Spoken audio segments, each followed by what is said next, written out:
Cliff கிட்ட போகணும். கிளிஃபில் போனால் தான் தெரியும். இப்போயே வெயிலாக தான் இருக்குது. சமாதி மாதிரி இருக்குது.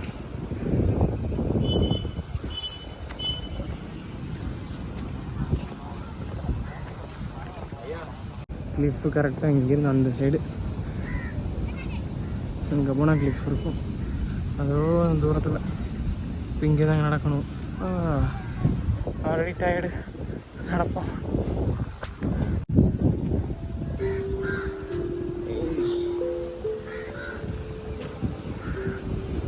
ஸ்ட்ரைட்டாக போகணும்.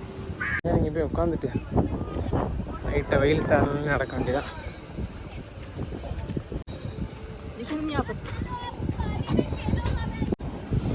பீச்சில் டென்ட்டு போடுறதெல்லாம் எந்தளவுக்கு சாத்தியம்னு தெரில.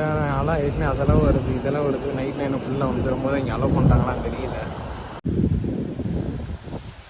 இங்கேருந்து வந்தால் பேக் வச்சுட்டு வந்துருக்கேன். இங்கே ஸ்டே பண்ணுற மாதிரி ஒரு ரெண்ட்டு போடலாம். இங்கே லைஃப் கார்ட்டை பேசினேன். லைஃப் கார்டு என்ன சொன்னார்னா, இங்கே டென்ட்டு போட்டுக்கலாம், ஆனால் நீங்கள் வந்து போலீஸ்கிட்ட பெர்மிஷன் வாங்கணும் அப்படின்னு சொல்லியிருக்காங்க. அப்புறம் இந்த இடத்துக்கிட்டலாம் போட்டிங்கன்னா எப்போ வேணால் சரிஞ்சு விடலாம் அப்படின்ட்டு இருக்காங்க. அப்போ இந்த சைடு தாண்டி போக வேணாம், போனால் லோக்கல் பீப்புள்ஸ் வந்து அது கிரேசி பீப்புள் அப்படின்னாங்க. எல்லா இடத்துலையும் லோக்கல் பீப்புளை கூட தான் சொல்லுவாங்க. பட் அவங்க அப்படி தான் இருப்பாங்கன்னு நினைக்கிறேன். பட் என்னதில்லை, பட் நம்ம வந்து இங்கே இருக்கவங்க சொல்கிறத நம்ம கேட்க முடியும். போலீஸ் ஒரு இன்ஃபார்ம் பண்ணணுன்றாங்க. போலீஸ்கிட்ட கேட்டு பார்ப்போம், போலீஸ் என்ன சொல்கிறாங்கன்றத பார்க்கலாம். ஆக்சுவலாக இது பார்த்திங்கன்னா அஸ்தி கரைக்கிற இடம் போல், காசி ராமேஸ்வரம் மாதிரி இந்த பார்க்கில். இவங்ககிட்ட போய் பெர்மிஷன் கேட்டால் அவங்க அங்கே போய் கேளுங்க, கிளிப்பு கிட்டன்னு இருக்காங்க. இதுதான் இருக்குது. இங்கே வேறு ஸ்டேஷன், அங்கே போய் பெர்மிஷன் கேளுங்கன்னு இருக்காங்க. அங்கே போய் கேட்கணும்.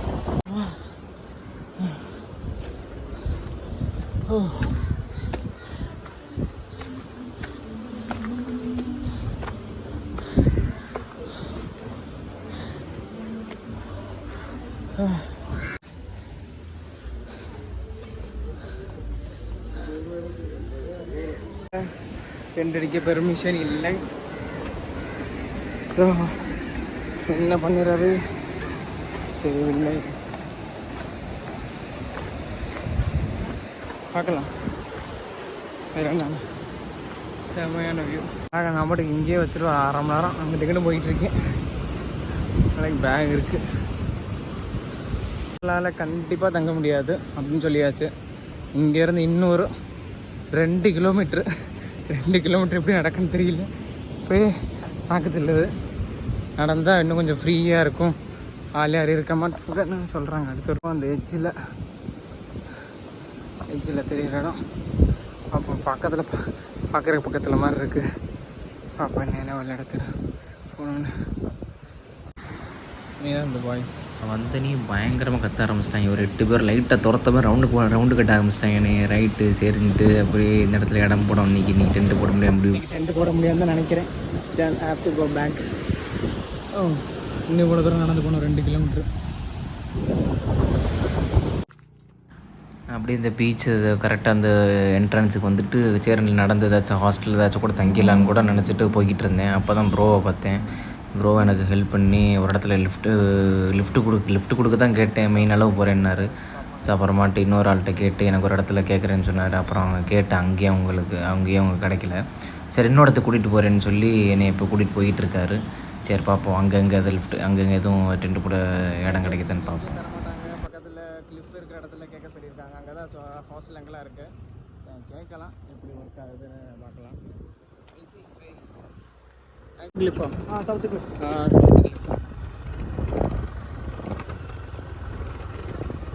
Head east toward Wakala Helipad Road. Okay bro, thank you so much. Okay bro, பார்க்கலாம். ஆரியா இருக்கு, அந்த சென்டர் இருக்கு. ஆத்மா ஆரியா. Okay bro, fine. எனக்கு வந்தால் யாராச்சும் வந்து பார்க்க சொல்கிறேன் கண்டிப்பாக. ஓகே சி பார்க்கலாம். Thank you so much. தேங்க்யூ. இங்கே தான் அந்த ஸ்பாட்டு. ஹாய்.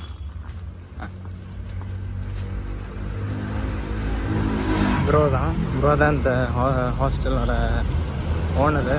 ஆக்சுவலாக நான் ஒருத்தட்ட லிஃப்ட் கேட்டு வந்திருந்தேன். அவர் அந்த சவுத்து கிளிஃபில் என்னை இறக்கி விட்டுருந்தார். இது போனதான் சவுத் கிளிஃபு. அது எங்கேன்னு பார்த்தீங்கன்னா, நான் போன அந்த பெர்மிஷன் கேட்ட அதே போலீஸ் ஸ்டேஷன். அங்கே போய் கேட்க போனார். ப்ரோ அங்கே ஏற்கனவே கேட்டுட்டேன் அப்படின்னு. அப்போ வேறு எதுவும் பண்ண முடியாது ப்ரோ அப்படின்னாரு. சரி அப்படியே இந்த வர வழியில் இந்த வழி தான் போனோம். சரி ஒரு ரிட்டன் வரப்போ ஹாஸ்டலில் கேட்டு பார்ப்போம். கேட்ட பதில் என்ன சொல்கிறாங்கன்னு பார்க்கலான்னு வந்தேன். இங்கே கரெக்டாக அந்த பீச் காம்பர்ஸ் அப்படின்னு சொல்லி இந்த இடத்துக்கு வந்தேன். இது பார்த்தா ஹாஸ்டல் இல்லை, வெளியே ஒரு ஆள் நின்றுட்டு இருந்தார். அப்போட்ட கேட்டேன், அப்புறம் இந்த மாதிரி நான் யூடியூப் சேனல் நான் வீடியோ பண்ணிகிட்ருக்கேன், உங்களுக்கு இந்த மாதிரி நான் இந்த மாதிரி பைக் ரைட் பண்ணியிருக்கேன், இந்த மாதிரி நான் சோலோ ட்ராவல் பண்ணிகிட்ருக்கேன் அப்படின்றத நான் ட்ராவல் பண்ணுறத பற்றி சொன்னேன். சொல்லிட்டு ஸோ இந்த யூடியூப் இந்த மாதிரி ட்ராவல் பண்ணுறேன்றத சொன்னியும் சரி ஓகே நீங்கள் ஸ்டே பண்ணிக்கோங்க அப்படின்னு சொன்னாங்க. அதுவும் டென்ட் கூட வேணாம், இங்கே ஸ்டாஃபோட பிளேஸ் இருக்குது, ஸோ அப்படியே நீங்கள் அதை யூஸ் பண்ணிக்கலாம் அப்படின்னாங்க. அந்த பிளேஸ் தான் இப்போ நம்ம போகிறோம். இந்த ரூமு இங்கே தான் உள்ளே அது உள்ளே போனால் அட்டாச் டாய்லெட்டு உள்ளே இருக்குன்னு டாய்லெட் அங்கே இருக்குன்னு சொல்லியிருக்காரு. இதுதான் ரூம். இதான் திங்ஸ் வந்து வச்சேன். என்னோட ஃபஸ்ட் நாள் டென்ட்டு போட்டோம், 2வது நாள் வந்து அந்த கோயிலில் தங்கணும் பிரச்சனைக்கு. ஓகே பரவாயில்ல, அது வந்து டெய்லி இப்படி தங்கணும்னு கட்டாயம் கிடையாது, பட் ஒரு எக்ஸ்பீரியன்ஸுக்காக அப்படின்னு பண்ணுறோம். சரி இன்றைக்கி ஹாஸ்டலில் கூட தங்கிடலாம் தான் நினச்சிட்டு ஒன்றா கேட்டு அதான் அதுக்கு முன்னாடி இப்படி நம்மளோட தான் சொல்லுவோம். அதுக்கடுத்து என்ன சொல்கிறாங்கன்னு பார்த்துட்டு பண்ண நினச்சிக்கிறேன். வரிசையாக இங்கே ஹாஸ்டலில் ஒரு 4-5 ஹாஸ்டல் இருக்குது அடுத்து வரிசையாக. ஹாஸ்டலில் இது வந்து கெஸ்ட் ஹவுஸ் மாதிரி இது. ஸோ இன்றைக்கி கொடுத்துருக்காங்க. இன்றைக்கி இந்த மாதிரி கைண்டான ஆள் பார்க்குறப்ப ரொம்ப ஆச்சரியம். அது மாதிரி எனக்கு லிஃப்ட் கொடுத்தவங்க அதே மாதிரி தான் வேலையை விட்டுட்டு வந்து லிஃப்ட் கொடுத்தாரு. பாருங்கள் எப்படி நடக்குதுன்னு. இது கிட்டத்தட்ட நான் எத்தனை மணிலேருந்து அலைஞ்சிட்ருக்கேன்னா ப்ராபப்ளி ஒரு 5 மணி. நான் பீச் எப்போ வந்து நினைவு இல்லை. பீச் வந்து ஒரு 1/2 மணி நேரம் உட்காந்து ரிலாக்ஸாக இருந்தேன். அதுக்கப்புறம் ஃபுல்லாக அந்த சைட் போலீஸ் ஸ்டேஷன், அதுக்கப்புறம் கிளிஃபுக்கிட்ட போய் கார்டு இல்லை லைஃப் கார்ட்டை கேட்டு அவங்க 3 போலீஸ் ஸ்டேஷன் சொல்லி அந்த போலீஸ் வந்து கிளிஃபுக்கிட்ட போலீஸ் ஸ்டேஷன் சொல்லி அங்கே கேட்டுட்டு லோக்கல்ஸ்ட்டை மீன் பிடிக்கிறாங்க லோக்கல்ஸ்ட்டை கேட்டு எத்துக்கிட்டு எனக்கு ஒர்க்காகலை. இன்றைக்கி இதில் பேகு போட்டே நான் இன்றைக்கி ஒரு 7-8 கிலோமீட்டர் நடந்திருப்பேன் பீச்சில் மண்ணில். பட் ஃபைனலாக ஒரு இடம் வந்தாச்சு. ஓகே ஃபுல்லாக ட்ரை பண்ணால் கண்டிப்பாக ட்ரை பண்ணதுக்கு கிடைக்கும். ஸோ இன்றைக்கி அதனால் இந்த ரூமுக்கு வந்திருக்கேன். ஓகே நாளைக்கு எப்படி போகுதுன்னு பார்க்கலாம். இப்போ ஏதாச்சும் சாப்பிடலாமா அப்படின்னு பார்த்துட்ருக்கேன். இங்கே சாப்பிடலாம். இங்கே ஒரு கடை இருக்குது, பார்ப்போம்.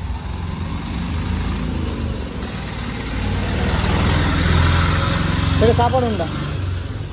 சாப்பாடு உண்டு. ஆ என்ன பண்ணு ஃபுட்டு?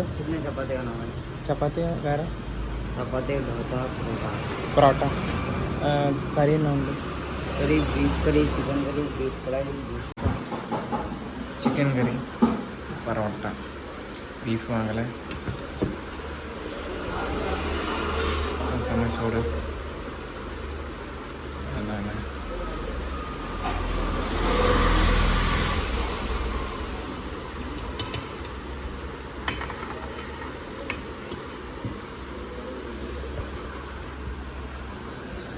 பீஃப் சிக்கன் கறி வந்து half 70, half எவ்வளோ இருக்குது. பீஃபு ஃபுல்லு 120, half கிடையாது. நைஸ்.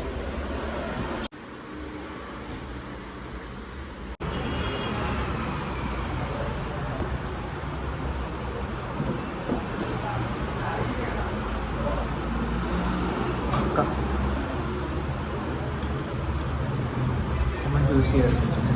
கடைக்கு தான் இன்றைக்கி வந்து தமிழ்காரர்லேருந்து ஒரு நீங்கள் நம்ம ராஜபாளையம். இங்கே உங்கள் நேம்னு சுபாஷ். சிக்கன் நம்ம வீட்டில் செய்கிற அதே சிக்கனை வீட்டுக்கு கால் பண்ணி சொன்னேன், அந்த டேஸ்ட்டு எக்ஸாக்ட்லி. ஆனால் கடை நேம்னு என்ன? நாடன் தட்டுக்கடை. ஓகே அதான் தட்டுக்கடைன்னு சொன்னாங்க. தமிழ்காரங்க தான் நீங்கள் போங்க நல்லாயிருக்கும் அப்படின்னு நாங்கள் ஆட்டோ டிரைவர் ஒருத்தரை கேட்டேன் நான். ஆமாம் இது கடை பேர் நாடன் அதுதானே பேர்? ஓகே ஓகேண்ணே கண்டிப்பாக. சரி பார்க்கலாம். பாய்ண்ணே. தேங்க்யூ. கடை சத்தியமாக சான்ஸே இல்லை, வீட்டில் செய்கிற மாதிரி இருந்துச்சு சிக்கன். இன்றைக்கி வந்ததில் இங்கே வந்ததில் ஒரு நல்ல விஷயம். கரெக்டாக சவுத் கிளிஃப் போகிறதுக்கு அந்த ஒரு பெட்ரோல் போலீஸ் ஒரு செக் பாயிண்ட் இருக்கும். செக் பாயிண்ட்டுக்குள்ளே போகாமல் அப்படி சவுத் கிளிஃப் போகிற செக் பாயிண்ட் போகாமல் ரைட் எடுத்தோம்னா இந்த இடம். நைஸ். அடுத்து போய் சில வீடியோஸ் இருக்குது எடிட் பண்ணிவிட்டு, இன்னும் நிறைய எதுவும் எடிட் பண்ணவே இல்லை. இப்படியே ட்ராவல் பண்ணிகிட்டு இருக்கேன், எடிட் பண்ணுறதுக்கே நேரம் இல்லை. அதே ஃபோனில் தான் வீடியோ, அதே ஃபோனில் தான் எடிட்டு, அதனால் சார்ஜும் ஒரு பிரச்சனை. அடுத்து இந்த ஆக்ஷன் கேமரா எதுவும் வாங்குற அளவு இல்லை, வாங்குற அளவு இப்போ இந்த மாதிரி தான் போகும். ஸோ கொஞ்சம் கொஞ்சமாக தான் வீடியோ போடுற மாதிரி இருக்கும். பட் கண்டிப்பாக இந்த வீடியோ போட்டே ஆகணும், டாக்குமெண்ட் பண்ணியே ஆகணும் போகிற ஜேர்னியை. ஸோ பார்க்கலாம்.